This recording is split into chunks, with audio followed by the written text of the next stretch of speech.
একদিকে ইউরোপে যাওয়ার স্বপ্ন, অন্যদিকে ভূমধ্য সাগরে সলিল সমাধি কিংবা লিবিয়ার মাফিয়াদের বন্দিশালা। মেহেরপুর থেকে অবৈধ পথে ভাগ্যান্বেষণে যাওয়া যুবকদের নির্যাতনের ভিডিও পাঠিয়ে আদায় করা হচ্ছে মুক্তিপণ। লিবিয়ায় বসে নিয়ন্ত্রণ হচ্ছে পুরো এই পাচার সিন্ডিকেট।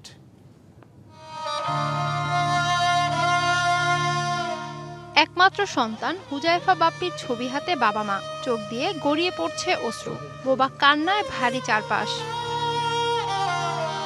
উন্নত জীবন আর আর্থিক সচ্ছলতার আশায় ইউরোপে যাওয়ার স্বপ্ন দেখেছিলেন মেহেরপুর বরিয়ারপুর গ্রামের বাপ্পি। এজন্য দালালের সাথে রফা হয় 12 লাখ টাকায়। প্রথমে বাংলাদেশ থেকে নিয়ে যাওয়া হয় লিবিয়ায়, সেখানে বিক্রি করা হয় মাফিয়াদের কাছে।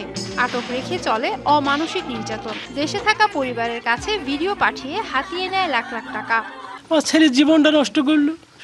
ছেলে বেঁচে আছে কিনা তাও জানিনি। আল্লাহ পাক যেন আমার সন্তানকে আমার বুকে ফিরিয়ে দেয়। সরকারের কাছে এটাই আমার দাবি, আমার ছেলে কোথায় আছে হয় আমার ছেলে এনে দেবে, আর তা নাহলে তাদের উপযুক্তমূলক শাস্তি।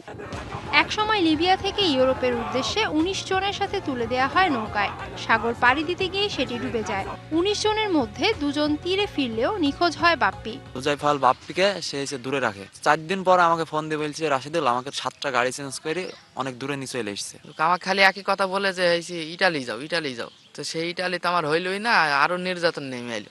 এরা যে মানুষকে প্রলোভন দিয়ে টাকাটা নিয়ে তারা চলে যায়, সে বিদেশ হয়েছে না, এদের শাস্তি হওয়া উচিত। সুন্দর জীবনের আশায় যারা বাইরে যাচ্ছে, ঘুরে আসছে, তাদের সংসারটা ধ্বংস হয়ে যাচ্ছে, আমরা তাদের সুষ্ঠু বিচার চাই। দালালের খপ্পরে পড়ে সব হারানোর গল্প মেহেরপুরের অনেক যুবকের। স্থানীয় দালালরা বলছেন, লিবিয়ায় গড়ে উঠেছে পাচার সিন্ডিকেটের মূল ঘাঁটি, যার নাম বাংলাপাড়া। সেখানে বসেই নিয়ন্ত্রণ করা হচ্ছে মাফিয়াদের কর্মযোগ্য। আমার সাথে মনে করেন লিবিয়া পর্যন্ত 4.5 লাখ আপনার চুক্তি, আমি লিবিয়া পর্যন্ত জানি। এবারে আপনি 1 টাকায় পাইবেন না, 2 টাকায় পাইবেন, ওটা আপনি পাইবেন। খবর দিতে পারবো না ভাই, এই পথে এইভাবেই নিয়ে আসে দালালরা, এইভাবেই পাচার করে। ভুক্তভোগীদের কেউ কেউ আইনের আশ্রয় নিলেও অনেকেই জানেন না পুরো প্রক্রিয়া। ফলে ধরাছোঁয়ার বাইরে থেকে যাচ্ছে দালাল সিন্ডিকেট। মানব পাচার মামলায় অভিযান চলছে বলছে পুলিশ। আমরা তদন্তের মাধ্যমে যেগুলো অ্যাকাউন্ট পাই, সেগুলো আমরা সংশ্লিষ্ট আদালত যদি প্রমাণিত হয়। 200-র বেশি সার্ভিস ও ফিচারে লেনদেনের সব বিকাশ অ্যাপে সম্ভব।